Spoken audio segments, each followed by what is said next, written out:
What happens when we begin to realize that the 200-year experiment we've called the American healthcare system has failed? Tune in to Awakened Wellness with Mylaine Riobe, MD, and join the conversation about how to heal our broken system to reverse our current health crisis. The entire world is looking for answers, and the truth is hidden in plain sight. Learn how spirituality, ancient traditions, and cutting-edge science are merging to create a new paradigm of wellness every Wednesday at 12 a.m. and 12 p.m. Eastern Time, with live video shows every first and third Wednesday at 12 p.m. Eastern Time, when you can call in and ask the questions that matter most to you.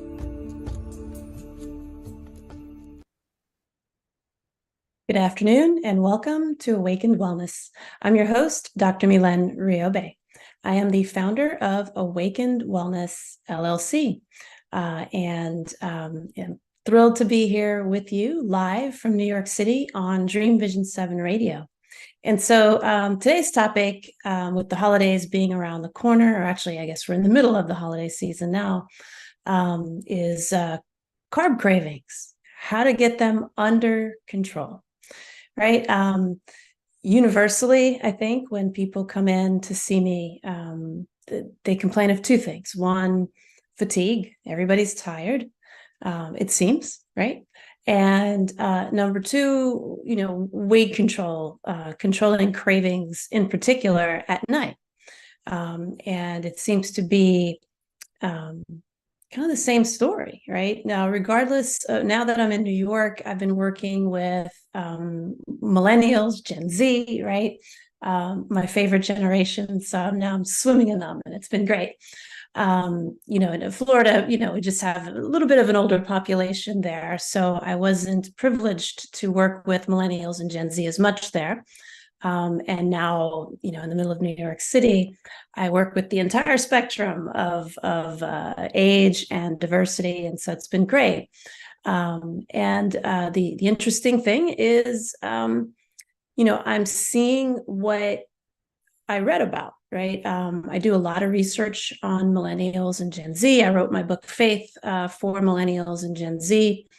Because of the concern, the national, global concern for younger generations as they get sicker and sicker and sicker. And now we're starting to see that they're dying sooner and sooner. They're getting diseases in their sometimes 20s, sometimes teen years, that my generation, Gen X, and generations that came before me didn't get until their 60s, right? And so the age at which people are getting sick is getting younger and younger and younger. And so in the short, 3 months that I've been here, I've seen that confirmed, right? I've had several patients come to see me because they have just been diagnosed with high blood pressure, concern for diabetes, weight gain, and so I'm seeing it with my own eyes, right? What I read in books and what I read in reports, what I talked about on podcasts, I'm seeing it with my own eyes, right? And universally, they're tired, and almost universally, they have these cravings that they can't seem to control, which they believe is causing weight gain. Right. And, obviously the holidays are a time when, we kind of brace ourselves for weight gain, right? Because it's like a tsunami coming at us, right? We already can see our friends coming to the party and our coworkers bringing stuff to the office and people mailing things to you, care packages, and, with all the holiday goodies and all the things that we love and hate, right? Because we know that, yes, we love to eat those things and we love to enjoy those things. And boy, are we going to pay for it later, right? So today, what we're going to talk about is how to still enjoy those things and not pay for it later, right? We want to make sure that we fly through the holiday season having a wonderful time, not having to be too concerned about what we're eating per se, but just being aware of the options that we have to mitigate the impacts, right? Excuse me. And so what do we do with these carb cravings, right? And I always teach my clients, and I find Oh boy, I'm sorry. Give me 1 second. Let me get some water here. I'm still not used to this dry air in the New York City heater system.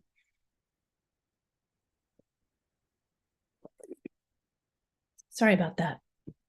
Anyway, so what I teach my clients now of all generations is you got to be ready, right? You don't go into a championship game not ready, right? You don't not practice for the marathon. You don't, not practice for that game, right? There are things you do each and every day that are preparing you, are building your resistance, building your reserves, getting you ready for the things you're going to do.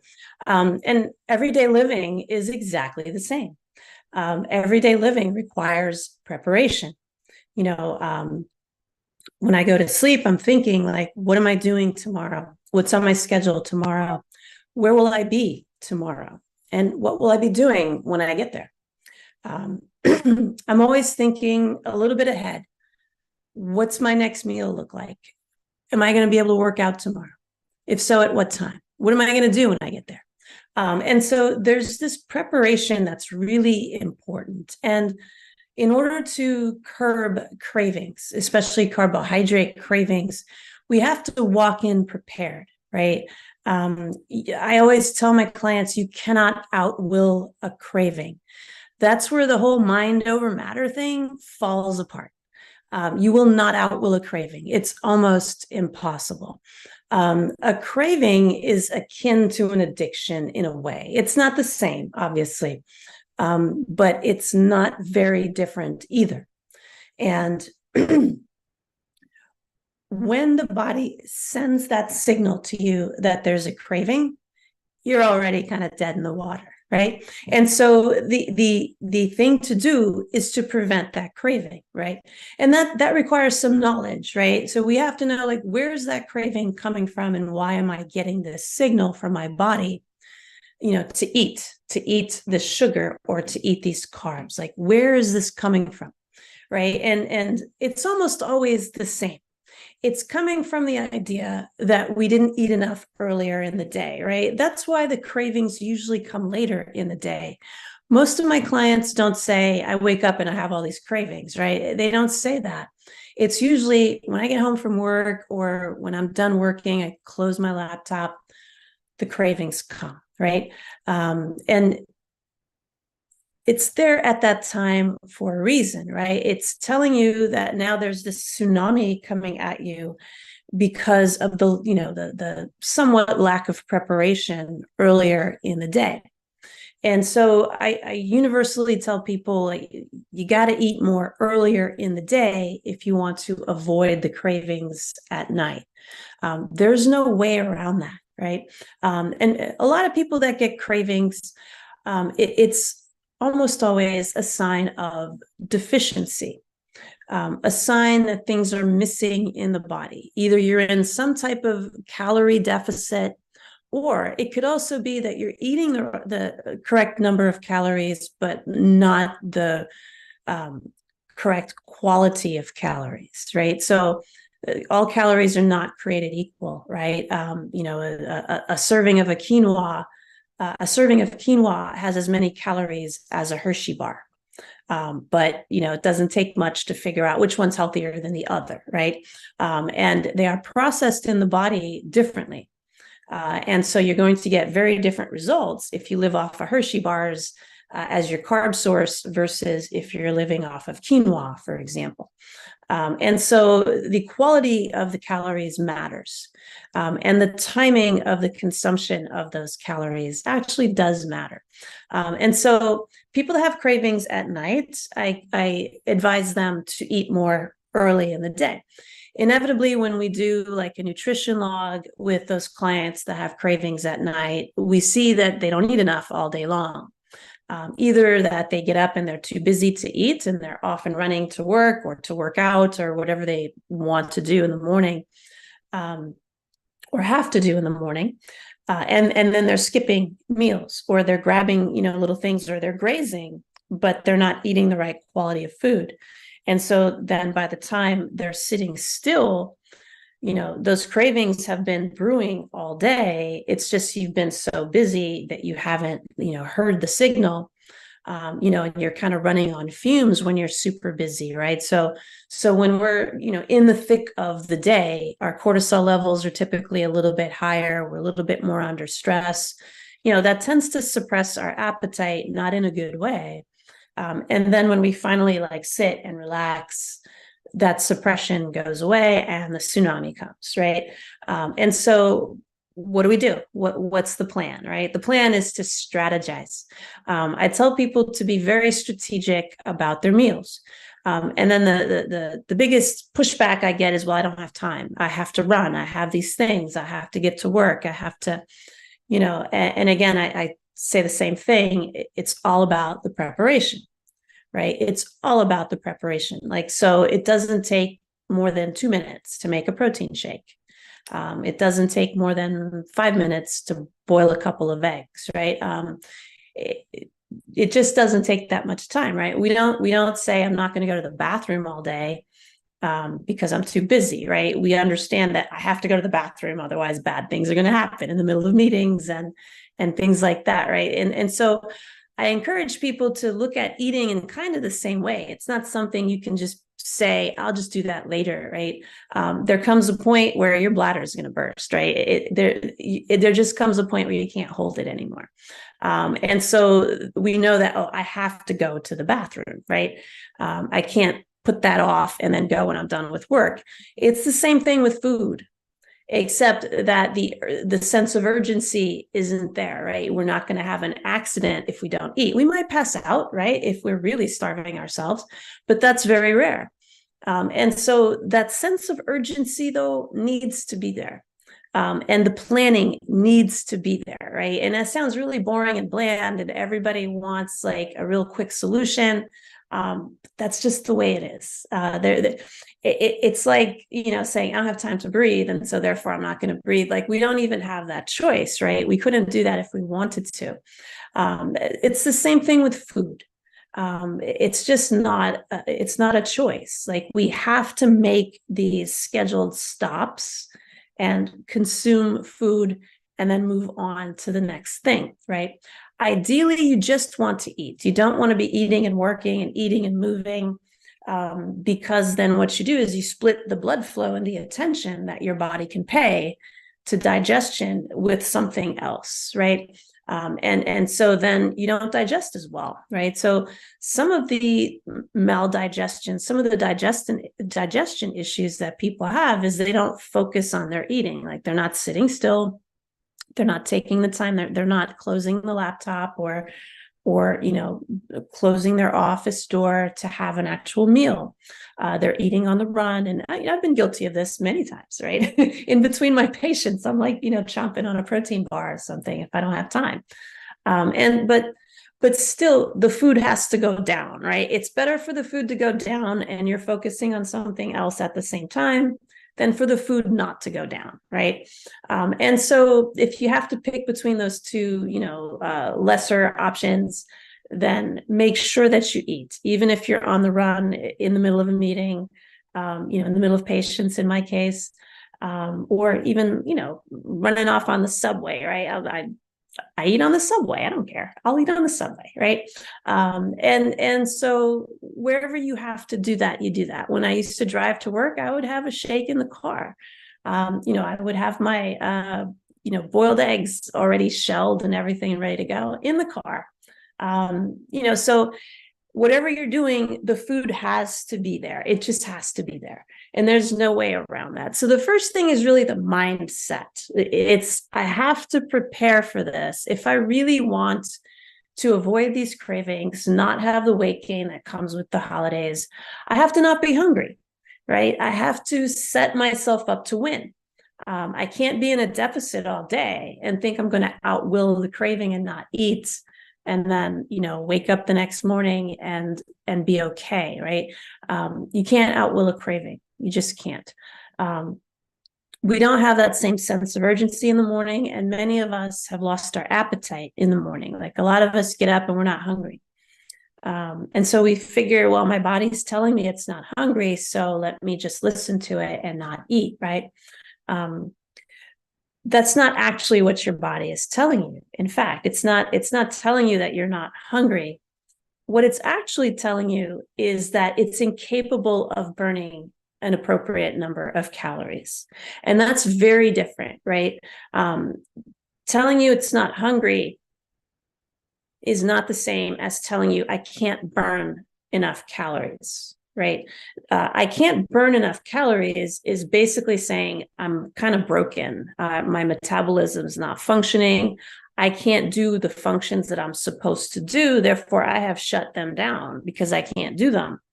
And so you're not hungry because there's a bunch of functions you're supposed to be doing that your body's not capable of doing. And so it's just turned off the switch.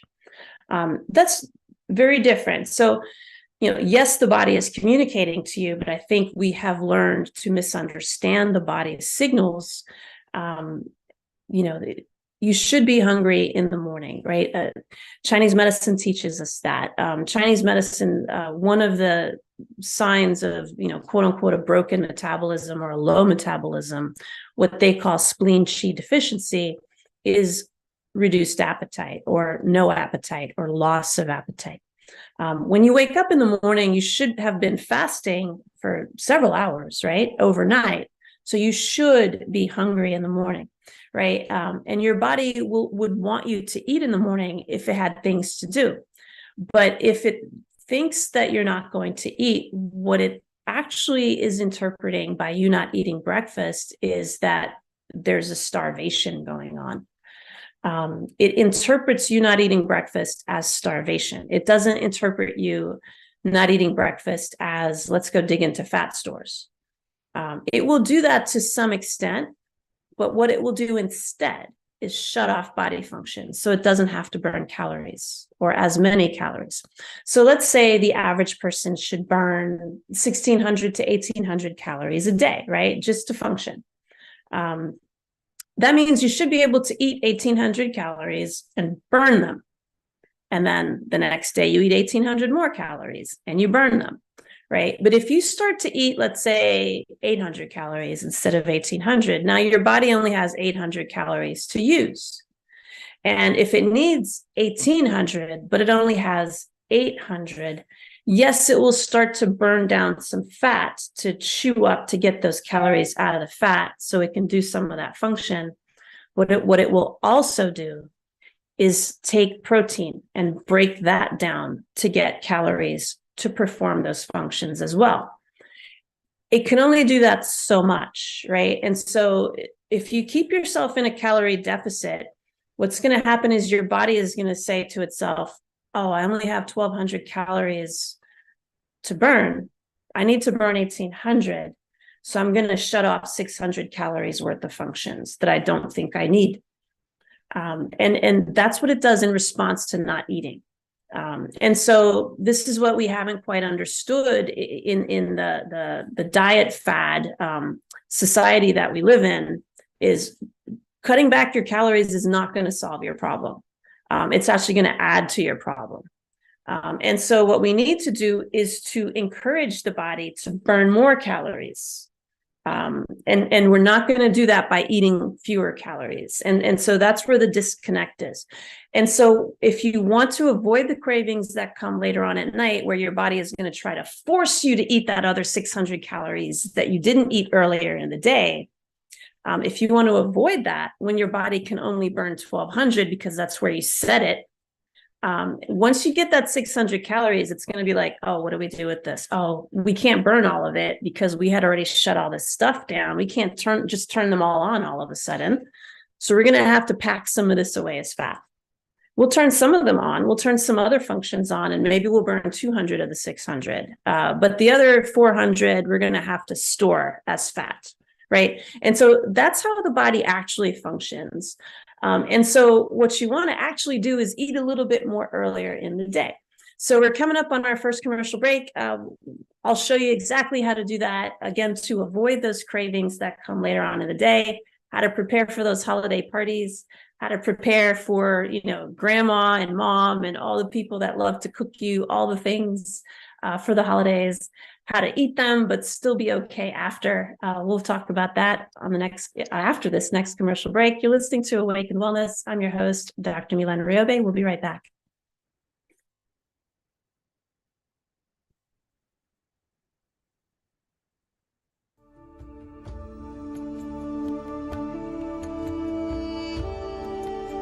What happens when we begin to realize that the 200-year experiment we've called the American healthcare system has failed? Learn how spirituality, ancient traditions, and cutting-edge science are merging to create a new paradigm of wellness on Awakened Wellness with Mylaine Riobe, MD. Tune in every Wednesday at 12 a.m. and 12 p.m. Eastern Time with live video shows every first and third Wednesday at 12 p.m. Eastern, when you can call in and ask Dr. Mylaine the questions that matter most to you. Dr. Mylaine is the medical director of the Riobe Institute of Integrative Medicine in Jupiter, Florida. For more information, visit RIOBE-integrativemedicine.com. Dream Vision 7 Radio Network invites you in for this dynamic, forward-thinking show. Join Dr. Bernie Siegel on Mind Health Matters every Thursday and Friday, 12 a.m. and 12 p.m. Eastern Time on syndicated Dream Vision 7 Radio Network. Bernie will draw from his inspirational personal journey, offering us special nuggets of his sacred wisdom weaved through his delightful stories. Listen in as Bernie reminds us to be fully engaged in life. Ever wonder what it's like to have your own radio show? Well, wonder no longer, because you can dip into the radio airwaves by being host for the day on syndicated Dream Vision 7 Radio Network. It's a fabulous way to get your radio feet wet. It's an opportunity to market your business, modality, or book. Have a guest, mention a sponsor, and take callers. Or you may want to facilitate a lesson by going solo. It's up to you. Listeners can be online, mobile, in cars with Bluetooth, or listen through Amazon's Echo by asking, Alexa, play Dream Vision 7 Radio Network. For more details, go to dreamvision7radio.com and click on Host for the Day. Delight your kids with an enchanting journey by reading the Paper Doll Kids children's book by Deborah Beauvais and Janine Sullivan. There's even a catchy tune, Kids for Love Song, produced by Bob Sherwood and sung by kids just like yours. The story weaves around 7 paper dolls flying around the world doing good deeds as they bring important attention to our endangered animal friends. There's even a magical ring with a universal message. Kids become interested in service projects, action through compassion, and planting seeds that nurture positive change. The Paper Doll Kids and Kids for Love Song are a production of the Kids for Love Project. Get the book now on Amazon Kindle and the song on CD Baby or iTunes. This is Dream Vision 7 Radio Network, uniting mankind with universal love. Our shows are created from the heart, bringing each listener to a place of divine enlightenment. Breathe, relax, and enjoy. Let life flow. Welcome back to Awaken Wellness. And so we have some great questions here. I try to choose sugar-free or really low carbs to snack on at night, although I really want chocolate. Ditto. Speaking of sugar-free, what's your opinion on diet sodas and sugar-free packaged cookies and snacks? So as far as the snacks, I really encourage people to have protein snacks instead of carby snacks. The reason for that is at night, you're going to go to sleep, right? And so you're unlikely to burn those calories. So even the low sugar carbs, unless it's like 5 grams maybe or 10 grams of carbs, which would equate to like 20 to 40 calories, it's going to be hard to burn that when you're about to go down and go to sleep. And so protein is a better option for a snack. Not as tasty, I agree, but a better option. And chocolate, dark chocolate, would actually not be a bad option. It's really not. Now, I would watch the milk chocolate because there's going to be sugar in that. So you want to watch the added sugars in the dark chocolate, and certainly try to avoid the dairy in the chocolate. But chocolate's not a bad option. Now, if you do want like a low calorie carb to stabilize that, I would add a protein into it. And again, the proteins would be protein shake is the quickest thing. You can do jerky. You can do like cold cuts. Things like hummus doesn't have a lot of protein in it. Also doesn't have a lot of calories. So you could certainly do like a hummus and some veggies if you want to, and then add a protein to that. Nothing wrong with sweets at night, but just make sure they are really low sugar. And then you throw a protein in there, because what protein does is it buffers the impact of the sugar, and it keeps it from causing a big spike in insulin. Insulin puts the body into a fat storage mode. And so the higher the sugar spike, the more insulin goes out, because again, remember, your body knows sugar is toxic, and it's going to send insulin out to grab that sugar and to bring it into your cells. And then once inside your cells, it's going to create energy out of that sugar, and then it's going to want to burn it. If it can't burn it because you're about to go to sleep, it's going to store it as fat, right? There's no choice. If you have a protein, it's more likely to be conserved as a protein. It'll get digested, but then rebuilt into proteins. Not as likely to be broken down into sugar if you don't need it. So if you're about to, like really kind of quiet down and settle in for the night, having protein as a snack is a much better option. And in our online course, the Wellness Warrior 9-Week Transformation Program, we talk about protein imposters and a whole bunch of other things. But protein imposters like yogurt, like nuts, like hummus, foods that people think have a lot of protein in them, but actually don't.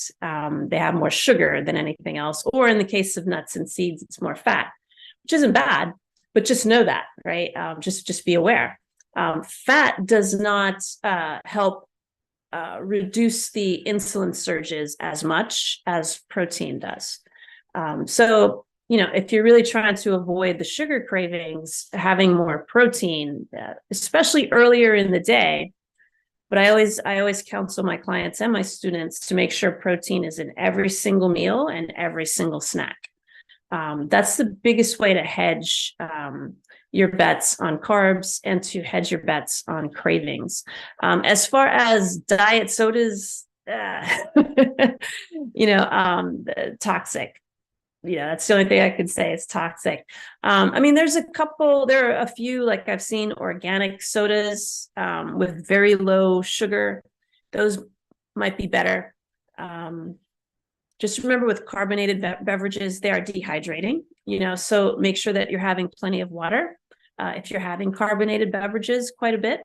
But diet sodas, pretty much universally, they're not safe unless, you read your labels and see.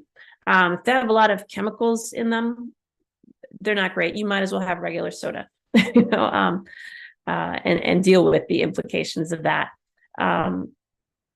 Sugar-free packaged cookies and snacks tend to have a lot of fat. So just be mindful of that. And again, sugar-free is a loaded word. So you want to watch the fake sugars, the sugar-free things like aspartame and, all of those very toxic sugar substitutes.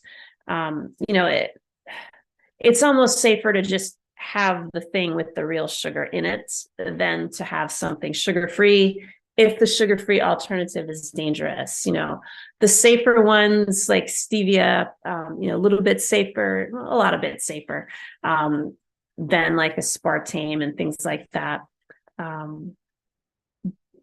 But instead of the diet soda and the chemicals that come with that, it's almost better to have regular soda. And then in terms of the sugar-free cookies, again, depending on what the sugar alternative is, it's almost better to have the cookie itself, like just a regular cookie. What I do when I want to have carbs is I just down a protein shake with them, and call it a day, right? And then I just make sure that I eat really well for the rest of the day, right? So in the morning, protein shake. I also don't have a great appetite when I wake up in the morning.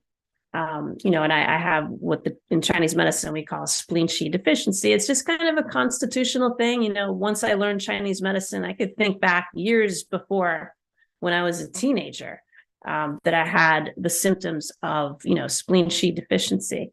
And so it's more of a constitutional thing. So I just know I have to eat in the morning. That's just the way it is, but I'll have a small shake. I'll have just a shake, a protein shake, very clean. And then that stimulates my appetite, right? So that revs up my metabolism, in other words. And then I'm ready to eat in 2-3 hours after that, right? And then I have my snack 3 hours later, another, protein-based snack, and then another meal 3 hours later, another protein-based snack. Now, if I'm going to a holiday party or something like that, I've been good all day, so I can kind of deal with it, right? And you can eat what you want. Just make sure you do have a lot of protein as well, like clean proteins, even as you're having the sugar in the cake and all those other things, because it's going to lower the impact, right? The other thing is when you have eaten well all day and you've made sure that you've had your meals with a snack 2 to 3 hours later and another meal 3 hours later with a snack 2 to 3 hours later, and another meal 3 hours later, right? Every 3 hours you're having something light. It doesn't have to be heavy. But something every 2 to 3 hours. When you get to the holiday party, you'll taste stuff, right? You'll have small pieces of things, but you won't be terribly hungry because you're not going to have that tsunami of cravings coming at you because you didn't eat all day, right? If you like to exercise, you're going to have to eat a little bit more before and after your exercise so that you don't get the cravings that come with your muscles demanding more energy, right? Statement, I've been seriously working on building my core. It seems to help with my cravings. Yes, so bodybuilding strength training mitigates the impact of cravings more than cardio does. And I don't know if I understand or know the mechanism of action for that. Necessarily. I think it has to do with the way that muscles metabolize sugar better. But I don't quote me on that. I don't know exactly the mechanism, but what I do know is strength training does help you balance blood sugar levels better than cardio. Now, cardio, people tend to get cravings after their cardio because you just, kind of put the body in a calorie deficit, so to speak, especially if you didn't eat properly before your workout. So we have to actually feed the workout.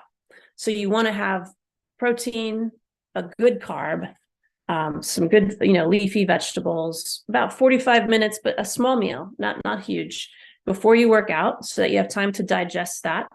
About an hour, 45 minutes to an hour before your workout. And then 2 to 3 hours later, again, you want to have protein, a carb, and some leafy vegetables to feed the muscles, right? To feed the activity. Otherwise, yes, you will be ravenously hungry if you do cardio.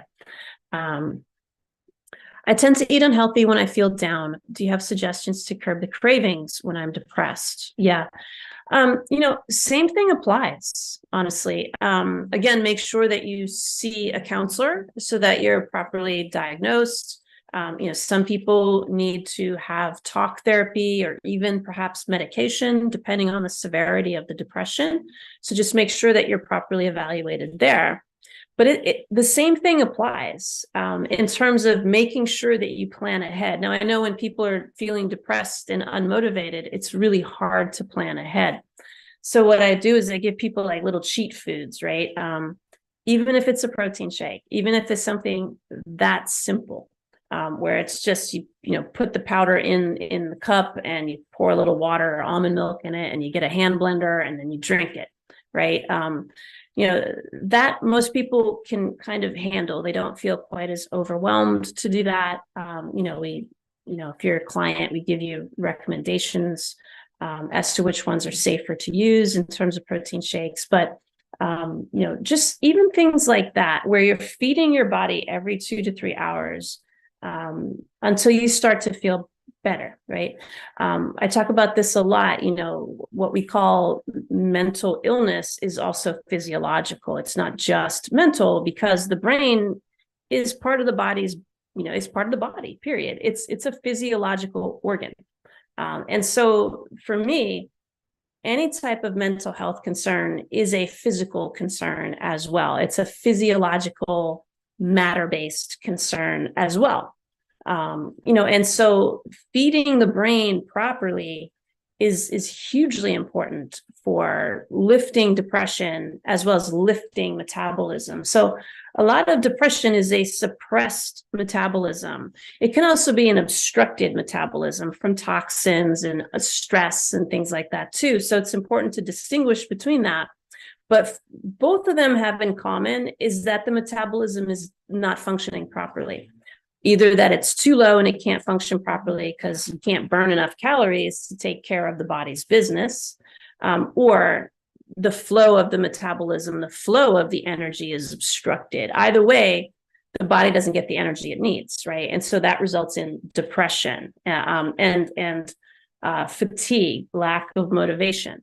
And so having that talk therapy, having someone guide you through, and perhaps signing up with a nutritionist, right? So that you have someone to really kind of guide you through how to eat properly so that you can kind of lift yourself up. And that may be in conjunction with talk therapy, cognitive behavioral therapy, other things, even medication at times, depending on the severity. But those combinations of things will help you. But to mitigate the impact of cravings, regardless of why the craving is there, universally, it's eat more really healthy protein, right? And if you're vegan, just eat more vegan protein. But be aware of vegan protein options. You usually need to eat twice as much of it to equal what you'd get out of an animal-based protein. So that's one difference. The other difference is vegan proteins tend to be more alkaline, which if you're too acidic is a great protein option. And animal-based proteins tend to be a little bit on the more acidic, warmer side. So again, if you know your dynamic metabolic type, if you are a cold dynamic metabolic type, you don't want to overload on vegan proteins because that's going to make you colder. So you'll want to balance that with animal-based proteins as well. But if you are a hot dynamic metabolic type, you want to be careful with highly acidic proteins and eat more neutral to alkaline-based proteins. And again, we review this all in our Wellness Warrior 9-week transformation program. So let's see. Florida listener here. Hi. Wondering, do you see a difference in attitude about health and fitness in New York compared to Florida? I don't think I've been here long enough to say, but one thing I will say, and this might be a little biased because I didn't get to work with millennials and Gen Z as much in Florida. So I don't know what their attitudes necessarily would have been had I had the opportunity to work with more in Florida. But the millennials and Gen Z here are quite health savvy. Like they come in really interested. And again, most people that come to an integrative medical doctor are already very interested, and so again, it could be a little bit of selection bias. But again, there are so many more people here in the city as compared to where I lived in Florida. So it could just be the sheer volume of people. So there are a lot more, health options, more organic foods. Definitely the selection is much more here than in Florida, but that might be a volume driven thing. So it's a little bit hard to say, but I don't know. That's the honest answer. That's the only answer I could give. I'm too large to go to the gym. Do you have any suggestions for weight and cardio exercises at home? Yes. Resistance bands. Those are probably the easiest things to start out with. Again, make sure that you've been cleared by your physician, right? That's number one. Number two, make sure that you warm up really well and stretch before you do any exercises. But you can do some resistance training with resistance bands. And now on YouTube, just make sure you have someone who's a certified trainer that you're watching on YouTube. Peloton and those types of things. They have like Mirror. where they have the weight resistance programs that you can do at home. Of course, walking, you can do swimming if you have a pool available to you. You can do swimming. If you live in a place with multiple stories, you can do stairs, up and down the stairs, push-ups, sit-ups, yoga. You can do that at home. That's a great activity. Tai Chi you can do at home. Qigong you can do at home. All those things are moving meditations and different types of strength training and cardio. You can do combinations of them at home. The biggest thing for weight loss, though, is nutrition. Like, that's the foundation. Like, I tell people 90% of weight loss happens in the kitchen, 10% at the gym. And nutrition is just that important for weight loss, because you cannot out cardio or out strength train poor nutrition. Like, you just can't. If anything, it may even backfire on you. If you're not properly feeding the muscles before you work out, you could potentially get injured. Some people even gain weight going to the gym, right? Not because they're getting muscle bound, but because they are overburdening their bodies because they're not eating properly. And so the body is literally shutting itself down. It's burning fewer calories because it can't handle what you're doing. And so nutrition is always the way to mitigate that the most. But it's also important to tone the body, right? To have it be in a muscle building mode. When you're asking your body to build muscle by doing strength training, as long as you're eating an appropriate amount of protein, getting good vitamins and minerals and antioxidants through the leafy vegetables that you're eating, and getting fuel for the muscles through the carb choices that you're making, you will gain muscle. Again, women cannot get bulky. That's a myth. And so you don't have to worry about that. But you have to fuel the exercise so that you're building muscle. When you are building muscle, you're also building bone, because your body understands I can't just build muscle and not strengthen the bone that's going to move the muscle, right? Or that's going to support the muscle, I should say. So it knows that and automatically does it. It automatically makes more connective tissue, more cartilage, more, all of the things that are going to support the structure of the musculoskeletal system will grow.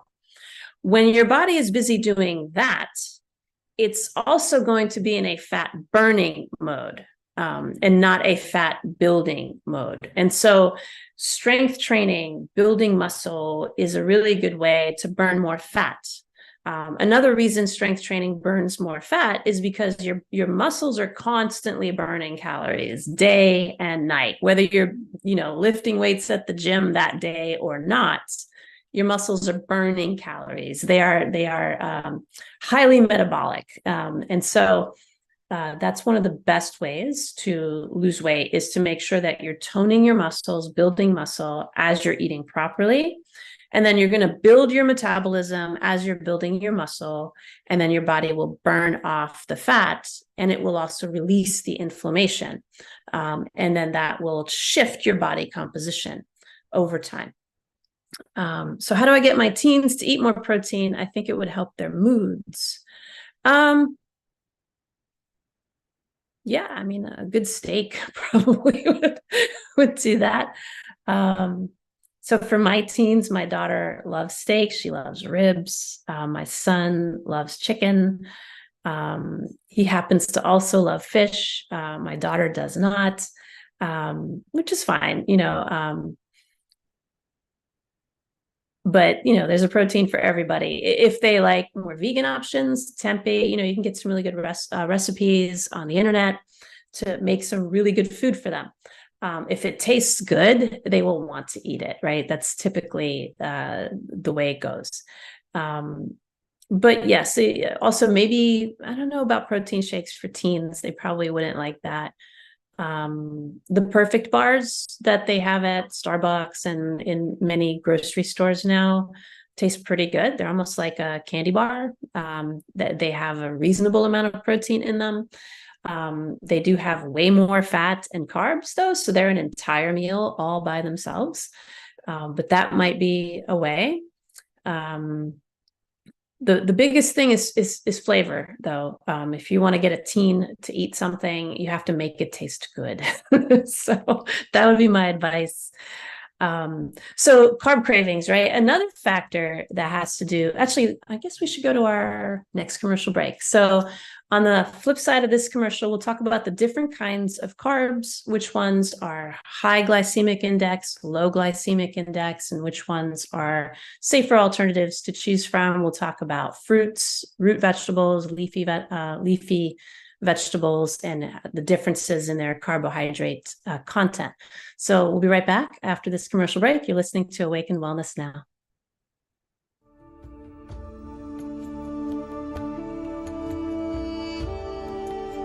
What happens when we begin to realize that the 200-year experiment we've called the American healthcare system has failed? Learn how spirituality, ancient traditions, and cutting-edge science are merging to create a new paradigm of wellness on Awakened Wellness with Mylaine Riobe, MD. Tune in every Wednesday at 12 a.m. and 12 p.m. Eastern Time with live video shows every first and third Wednesday at 12 p.m. Eastern, when you can call in and ask Dr. Mylaine the questions that matter most to you. Dr. Mylaine is the medical director of the Riobe Institute of Integrative Medicine in Jupiter, Florida. For more information, visit RIOBE-integrativemedicine.com. Dream Vision 7 Radio Network invites you in for this dynamic, forward-thinking show. ECSTATIC is a U.S. nonprofit dedicated to the dream of ending childhood malnutrition for millions of children around the world. Through the manufacture of Plumpy Nut and other nutrient-rich, peanut-based, ready-to-use foods, ECSTATIC has already delivered life and hope to nearly 1 million children in over 26 developing countries. To find out how you can join ECSTATIC's dream of ending childhood malnutrition, please visit ediciaglobal.org. What if dreams can diagnose your life?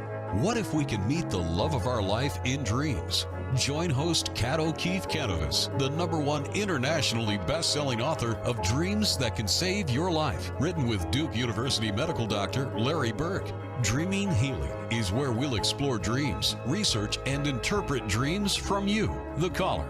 Dreaming Healing shows can be heard every Tuesday at 9 a.m. and 9 p.m. Eastern, with live shows on the first and third evenings at 9 p.m. Eastern, 6 p.m. Pacific Time on syndicated Dream Vision 7 Radio Network. Come live your dreams out loud with Kat. Are you searching for a way to help create global change? Dream Vision 7 Radio Network's vision is to have an eclectic group of radio hosts dedicated to educating, enlightening, and helping humankind with positive messages and tools that enhance lives using different modalities and programs. If you would like to join our team and help illuminate the universe, call Deborah at 508-226-1723 or Deborah at dreamvision7radio.com. This is Dream Vision 7 Radio Network, uniting mankind with universal love. Our shows are created from the heart, bringing each listener to a place of divine enlightenment. Breathe, relax, and enjoy. Let life flow.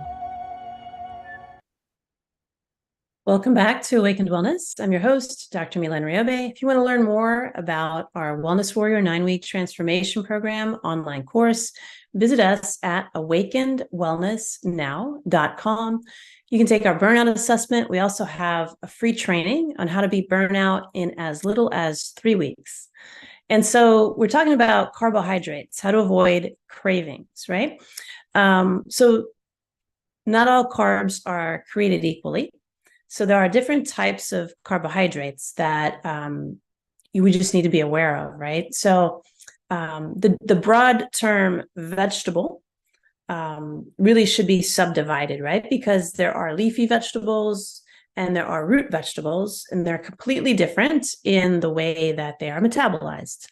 And so when we say eat more vegetables, what we really mean is eat more leafy vegetables. in terms of getting the vitamin-rich, antioxidant-rich supply of nutrients that come with those leafy vegetables. Bright colored radicchio, kale, spinach, collards, cruciferous vegetables as well, broccoli, cauliflower, Brussels sprouts, cabbage, peppers, although they're technically fruits because they have seeds, but still we would kind of lump them in that category in terms of how they are metabolized. Those types of carbs are almost a free pass. They have very few calories and they are very dense with nutrition. And so that's why, we encourage people to pack their plates with those types of vegetables. Root vegetables are healthy, but they're just different. So they're much more calorie dense than a leafy vegetable. And so I've always said they should really not call the root vegetables vegetables. They're really carbs. And so we're talking about beets, we're talking about yam, white potato, sweet potato, purple potato, yucca, all those types of things. I would also kind of categorize bananas, green bananas in particular, green plantains, in that category of root vegetables, although they're not technically. Carrot is a root vegetable because it grows out of the ground, right? The actual vegetable is taken out of the ground. They are much more calorie dense than a leafy vegetable. Still healthy, still nutritious, but more calories, that's all.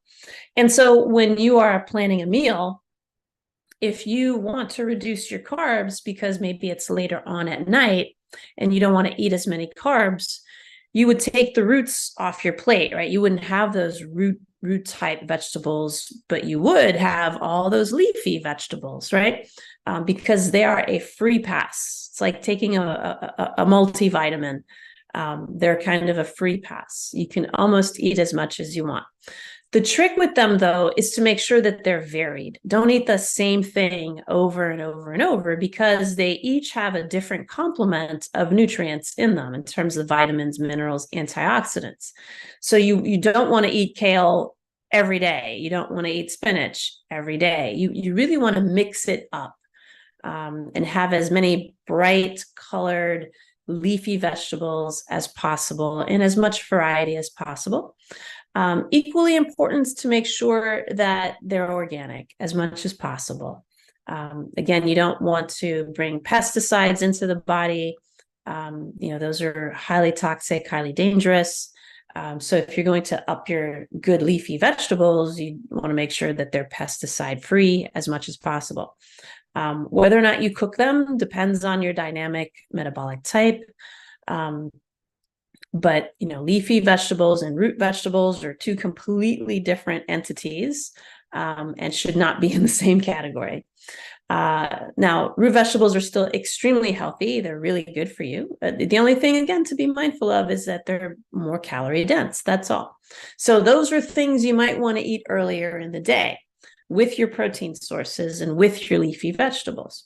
And then as you're, kind of winding down, you want to not have the root vegetables on your plate later at dinner time, for example. And then there are grains, another source of carbohydrates, right? Rice, quinoa, amaranth, millet, oatmeal, all those things are grains. Those are also calorie dense, right? And also they can be cross-contaminated by gluten. So if you're gluten intolerant or if you have celiac disease, having grains can be a little bit more dangerous than having root vegetables. So root vegetables are not processed in any way for the most part. And so there's no concern for cross-contamination with wheat products or gluten products. So they're a little safer for people with gluten intolerance or celiac. Grains and root vegetables have roughly the same calorie content, depending on how fibrous they are. their glycemic index will vary. So for example, white rice versus brown rice. So because brown rice has the husk on it, it's more fibrous, that lowers its glycemic index. So what the glycemic index is a number that scientists use to give us a sense of how much a food is going to spike insulin production, how much insulin is going to be released in response to having consumed this food. And so the lower the glycemic index, the less of an insulin response we get. And remember, insulin also packs away fat, right? Because again, your body knows that if you have too much sugar in the system, it's toxic. And so it's going to pack it away into your cells and either burn it or store it as fat. Insulin is in charge of doing that. So the more a food spikes the insulin production, in other words, the more insulin has to be produced to sweep all that sugar into your cells, the higher the glycemic index, the more likely you are to store that sugar as fat. And so high glycemic index foods are highly processed foods, with high fructose corn syrup, for example, glycemic index through the roof, right? But brown rice, as compared to white rice, because of the husk on the brown rice, that lowers the glycemic index. So brown rice compared to white rice has a lower glycemic index. That doesn't mean you shouldn't eat white rice. The glycemic index isn't horrible. And then combining a protein with the carbs is also going to lower the glycemic index, because it's going to make your body not just shove all that sugar into your bloodstream at the same time. When you mix a protein in with a carb at a meal, you automatically lower the glycemic index of it. And so low glycemic index foods tend to have a lot of fiber on them. So sweet potatoes, brown rice, oatmeal has a lot of fiber in it. So those are going to be lower glycemic index carbohydrates. I generally recommend that people do not eat only carbs. There should really be no time that people eat only carbs. They should always be mixed with a protein, just so you don't spike your insulin too much. Fruits, we'll cover that real quick because we're running out of time. Fruits, excuse me, are also very different than grains and root vegetables. Fruits are generally metabolized differently. And because they tend to be very calorie dense as well, it's important to have a small amount of fruit at a time. But some of the lower glycemic index fruits are going to be things like lemon, cherries. I wrote them down: apples, grapefruits, pears, oranges, plums, strawberries, peaches, and grapes. So those are going to have more of a low glycemic index. Again, I don't recommend that a carb be eaten all by itself. There should be a protein added in somewhere to mitigate the impact of the fruit, regardless of what type of carb it is, the fruit, the root vegetable, the grain. If you mix a protein in there, you will be better off in terms of how your body is going to manage that blood sugar. It's going to reduce those cravings. And then if you go and have that rum cake or that, molten lava cake, like that's my Achilles heel. If I see a molten lava cake, it's mine. But I'll have a quick protein shake with it. But still, there's some stuff we just have to enjoy, right? Alcohol, again, same thing. Of course, drink in moderation.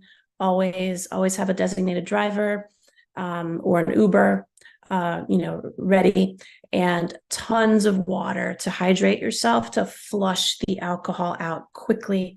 And also remember, a lot of alcohol has a lot of calories. Wine in particular has a ton of calories in it. So just be mindful of that. That's another type of carb, very high glycemic index. So again, hope that was helpful. We're running out of time, and thank you for all the thoughtful questions and comments. And it's always a pleasure to be here with you. And you're listening to Awaken Wellness Now. Again, visit our website, awakenwellnessnow.com, for more. And until next time, many blessings and thank you.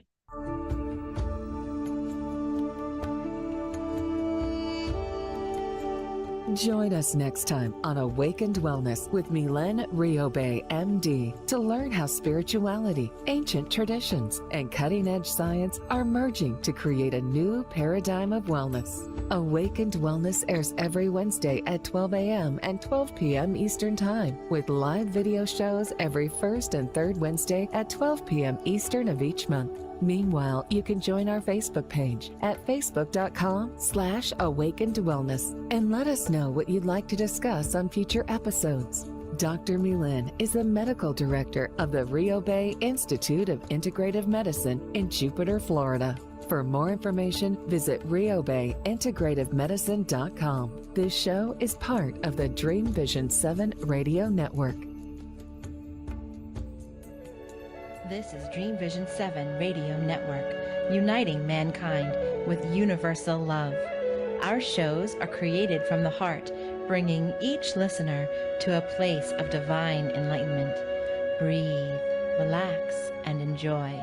Let life flow.